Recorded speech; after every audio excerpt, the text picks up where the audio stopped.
ज़ियाउर रहमान साहब हमारे साथ हैं, तर्जुमान पाकिस्तान पोलियो प्रोग्राम। ज़ियाउर रहमान साहब, बहुत शुक्रिया आपने 365 को जहान रमज़ान में वक्त दिया। जी सर, बताएं कि अभी कितने केसेस रिपोर्ट हुए हैं इस साल पोलियो के? जी, इस साल अब तक पाकिस्तान भर से 6 केसेस रिपोर्ट हुए हैं पोलियो के, जिसमें से 4 सिंध से, 1 केपी से और 1 पंजाब से रिपोर्ट हुए हैं। अच्छा, आपको क्या लगता है कि क्यों हम इसका खात्मा नहीं कर पा रहे हैं? जितनी मुझे लग रहा है एग्रेसिवली कैंपेन्स चल रही हैं, पोलियो वर्कर्स बड़ा कमाल काम कर रहे हैं, फिर भी केसेस आ जाते हैं। जी बिल्कुल, देखिए इस वक्त 99% दुनिया से पोलियो का खात्मा हो चुका है। पाकिस्तान और अफगानिस्तान सिर्फ 2 मुल्क रह गए जहां पोलियो इस वक्त पाया जा रहा है और ख़त्म होना चाहिए। पाकिस्तान में जब 1994 में पोलियो कैंपेन शुरू हुई थी, उस वक्त सालाना 20,000 केसेस होते थे, यानी 20,000 बच्चे पैरालिसिस का शिकार या मजदूरी का शिकार होते थे। साल की कैंपेन्स के बाद काफ़ी सिचुएशन बेहतर हुई और 2021-22 में तो ऐसी एक 15 महीने का एक ऐसा टाइम आया जब पाकिस्तान में कोई केस नहीं आया था और बहुत उम्मीदें थी कि पाकिस्तान पोलियो फ्री हो जाएगा। लेकिन फिर 2023 में अफगानिस्तान से एक पोलियो वायरस आया और फिर वो साउथ केपी से होता हुआ कराची और फिर पूरे मुल्क भर में उसके 74 केसेस लास्ट ईयर आए और इस साल अब तक 6 केसेस आए हैं। अब तक 6। तो पोलियो, मुझे बताएं कि वैक्सीन भी पिलाई जा रही है, पोलियो वर्कर्स भी काम कर रहे हैं, अपनी जान पर खेलते हुए पोलियो वर्कर्स ऐसी जगह भी जाते हैं, फार फ्लंग एरियाज में जाते हैं और ड्रॉप्स पिलाते हैं।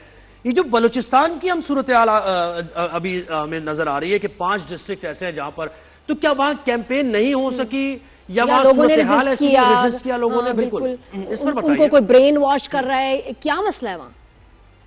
जी देखें, जो ये आप रिपोर्ट कोट कर रहे हैं जहां बलूचिस्तान के 5 अजला में पोलियो के नमूने पॉजिटिव आए हैं, इस वक्त पाकिस्तान में हमारी जो सर्वेलेंस साइट्स हैं जहां से हम ये सैंपल्स कलेक्ट करते हैं वो 127 हैं और ये हम हर महीने कलेक्ट करते हैं सैंपल्स, ताकि हमें पता चल सके कि इस वक्त पोलियो की क्या पोजीशन है। अपनी सर्वेलेंस बेहतर होगी तो हम उसके हिसाब से बेहतर कैंपेन्स कर सकेंगे। ये पास्ट में नहीं होता था। पास्ट में अंटिल लास्ट ईयर हमारी इतनी ग्रिप नहीं होती थी, हमें नहीं पता चल रहा होता था कि एनवायरनमेंट में क्या चल रहा है। लेकिन अब ये है कि हमें एटलीस्ट ये पता चल जाता है कि कौन से डिस्ट्रिक्ट्स में पॉजिटिव है पोलियो और वहां पे हम कैंपेन्स कर सके। तो इस वक्त अगर मैं बताऊं 50 से ज्यादा पाकिस्तान के डिस्ट्रिक्ट्स हैं जहां पे पोलियो के पॉजिटिव पाए जा रहे हैं और उसकी एक बुनियादी वजह है कि अगर किसी भी कैंपेन में हम लेट सपोज के 100 बच्चों को हमने टारगेट करना हो एक कम्युनिटी में और हम 99 टारगेट वैक्सीनेट कर लेते हैं और एक भी बच्चा रह जाए तो उसका जो स्टूल सैंपल है वो एनवायरनमेंट में आता है और इसी तरह जो नालों में उसमें जो है वो वायरस पॉजिटिव आ जाता है और उसकी वल्नरेबिलिटी पर बाकी बच्चों की रहती है पोलियो के साथ। हाँ, तो बाकी बच्चे उससे कैसे अफेक्ट हो सकते हैं? कितनी देर तक ये वायरस जिंदा रहता है और दूसरों को अफेक्ट कर सकता है? अगर कोई यानी बच्चा वैक्सीन ले भी रहा है तो मुझे बताएं 5 साल से पहले वो वायरस उसको मुतासिर कर सकता है, ऐसा है? जो पोलियो का वायरस है ये हर एज में पाया जाता है, अडल्ट्स में भी पाया जाता है, बच्चों में भी हो सकता है। इसलिए आप देखें कि जहाँ पे सफर हम करते हैं ट्रैवल सऊदी अरेबिया या कहीं, हमें रिगार्डलेस ऑफ एज हमें वैक्सीन दी जाती है। अब ये है कि 5 साल से बड़े जो लोग होते हैं उनकी इम्यूनिटी अच्छी होती है, वो पैरालिसिस या माजूरी का शिकार नहीं होते, लेकिन 5 साल से कम उम्र के बच्चों को माजूरी हो सकती है पोलियो से। अब जो ये बार बार कैंपेन्स हो रही हैं उसका एक फायदा ये हुआ है कि हमने लास्ट ईयर देखा है कि बहुत ज्यादा केसेस आए लेकिन उसमें से बहुत कम बच्चों को पैरालिसिस हुआ क्योंकि उन्होंने हर कैंपेन में वैक्सीनेशन उनकी हुई थी। ऐसे इलाकों में जहां कैंपेन्स में बच्चों ने वैक्सीन उनको नहीं मिल सकी या कुछ वजूहात की वजह से, तो जिन बच्चों में पैरालिसिस आया उसकी बुनियादी वजह ये थी कि वो उनको या पेरेंट्स ने छुपाया हुआ था, वैक्सीनेट नहीं किया था या कुछ और। ये बड़ा अनफॉर्चुनेट है, बड़ी बिल्कुल। मैं बताऊं, सिंध में लास्ट ईयर मैंने खुद देखा कि इतनी अग्रेसिव कैंपेन्स चली हैं, स्कूल्स को नोटिसेस आ जाते थे कि अगर उन्होंने बच्चे उनके उस दिन प्रेजेंट ना हो, उन्होंने अगर कैंपेन में हिस्सा ना लिया, आई नो। और पता है आपको प्रिंसिपल्स क्या करती हैं? प्रिंसिपल्स एक नोटिस भेजते हैं पेरेंट्स को कि जी कल पोलियो वर्कर्स आ रहे हैं, आपकी मर्जी है बच्चे को भेजें या ना भेजें। अब ये देखें, ये प्रिंसिपल कह रही है और ये मेरे सामने की, ये मेरी आंखों देखी बात है भाई। अच्छा, फिर पेरेंट्स ने कहा जी आप उस दिन छुट्टी कर लें, تو چھٹی کرتے تھے تو پھر ان کو نوٹس آ جاتا تھا. لیکن ایک چوائس دی جا رہی تھی پرنسپلز کی طرف سے پیرنٹس کو کہ ڈونٹ سینڈ یور چائلڈ. اچھا اتنے سے اتنے بجے آئیں گے, میسیجز ہمیں ریسیو ہوئے ہیں کہ جی آپ کی چوائس ہے. لیکن میں تو ظاہر صاحب بالکل اسی کو یہ ایک شہری کی حیثیت سے یہ بنیادی آپ کی بھی اور ہماری بھی ذمہ داری ہے نا. ٹیمز تو اپنا کام کر رہی ہیں, اور ہر کلاس کا شخص جو ہے, ہر کلاس کی عورت, ماں باپ اس کو ریزسٹ کر رہے ہیں. اس میں ہیں کتنے لوگ جو کہ ڈرے ہوئے ہیں, اور یہ ڈر کیوں ہے آپ فرمائیے.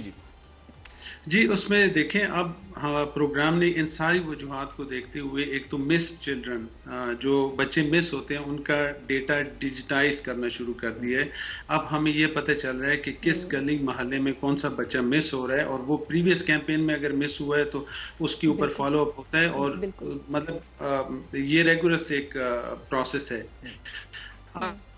یہ کیوں ہو رہا ہے اس میں دیکھیں, سکولز میں ہم ویکسینیشن کر رہے ہیں, گھروں میں کر رہے ہیں, اب ہم نے ایکسپینڈ کر دیا, ہم مارکیٹس میں جا کے ویکسینیشن شروع کر دیا ہے. جو موبائل پاپولیشن تھی, جو پاپولیشن ایک جگہ سے دوسری جگہ ٹریول کرتی ہے, ان کو ٹریک کرنا شروع کر لیا ہے. اور جو پرماننٹ ٹرانزٹ پوائنٹس ہیں, آپ نے کراچی سے باہر نکلتے ہوئے دیکھا ہوگا کہ کراچی سے آپ باہر جاتے ہیں تو آپ کو کچھ پوائنٹس پہ جہاں پہ چیکنگ ہو رہی ہوتی ہے وہاں پہ پولیو ورکرز کھڑے ہوتے ہیں, وہاں پہ ویکسینیشن چل رہی ہوتی ہے. تو وی آر میکنگ شیور کہ کوئی بھی ایسی ایک نقطہ جو آپ نے ابھی اس سے پہلے جس کی بات کی تھی کہ کنٹامینیٹڈ واٹر اور یہ سٹول کے ذریعے یہ وائرس پہ, تو سر اس میں تو پھر جو بلدیات کا محکمہ ہے یا انتظامیہ ہے اس کو مزید متحرک ہونا پڑے گا, کیونکہ یہاں تو ہوتا ہی ہے کہ سیویج کا پانی ڈرنکنگ واٹر کے ساتھ, واٹر سپلائی کے ساتھ ملتا ہے اور وہ گھر گھر پہنچ جاتا ہے وائرس. تو یہ ساری محنتیں تو آپ کی خراب ہو جائیں گی, ویسٹ ہو جائیں گی اگر ایسے اس پر عمل درآمد نہ کیا گیا. تو کیا کہیں گے آپ؟ بالکل آپ ٹھیک کہہ رہے ہیں. اس میں تمام اداروں کو مل کر کام کرنا ہوگا, اور یہ اس وقت پولیو پروگرام جو ہے روٹین ایمونائزیشن کے ساتھ بھی کام کر رہی ہے, تاکہ جو روٹین کے جو ٹیکے لگتے ہیں انجیکشنز وہ بھی ٹائم پہ لگ سکیں, وہ بھی ایک فیکٹر ہے. اس کے علاوہ جو صفائی کا نظام ہے, اگر وہ جتنا بہتر ہوگا, جن ممالک میں صفائی کا نظام بہت بہتر ہے, اگر وہاں انوائرمنٹل سیمپلز پازیٹیو بھی آتے ہیں تو اس کا کوئی اتنا امپیکٹ نہیں آتا, کیونکہ ان کی انوائرمنٹ کلین ہوتی ہے, سیوریج سسٹم پراپر ہوتے ہیں, ان کا کانٹیکٹ نہیں ہو پاتا بچوں کے ساتھ جو سیوریج کا. تو بالکل نہیں. دیکھیں محنت تو بڑی ہوئی ہے. جو بچے ویکسینیشن کے لیے ہاسپٹل جاتے تھے وہاں پولیو کے جو کیا کہتے ہیں ٹیم تھی وہاں موجود ہوتی تھی. کمیونٹی لیونگ میں وہاں وہ لوگ آئے ہیں اور واقعی ان کے پاس بچوں کا ڈیٹا ہوتا تھا. تب وہ اگر اپنی طرف سے اتنی کر رہے ہیں محنت, تو ہم ہر چیز میں ہم کہتے ہیں حکومت کیا کر رہی ہے, حکومت کیا کر رہی ہے. جب حکومت کرتی ہے تو پھر ہم کیا کرنے لگ جاتے ہیں, پھر ہم جو ہے کوئی نہ کوئی راستہ ہم جو ہے اوائڈ کر جائیں. بہت شکریہ. بالکل صحیح آپ بات ہی کر رہی ہیں. بہت سے گھر ہم نے دیکھا ہے نادیہ کہ جہاں جاتے ہیں اور وہ اپنے بچوں کو چھپا دیتے ہیں. بالکل چھپاتے ہیں. آپ کو یہ علم ہی نہیں ہے کہ آپ کے بچے کے لیے کتنا ضروری ہے. یہ 2 قطرے آپ کے بچے کی زندگی کے لیے معذوری سے بچانے کے لیے کتنے ضروری ہیں, آپ خود نہیں ریئلائز کر رہے ہیں اس بات کو. تو کتنی انفارچونیٹ بات ہے. اور اتنے سالوں سے کیمپینز چل رہی ہیں, کوئی آپ نے ایسا کیس سنا نہیں, کچھ نہیں. تو یہ ضروری ہے ہمارے بچوں کے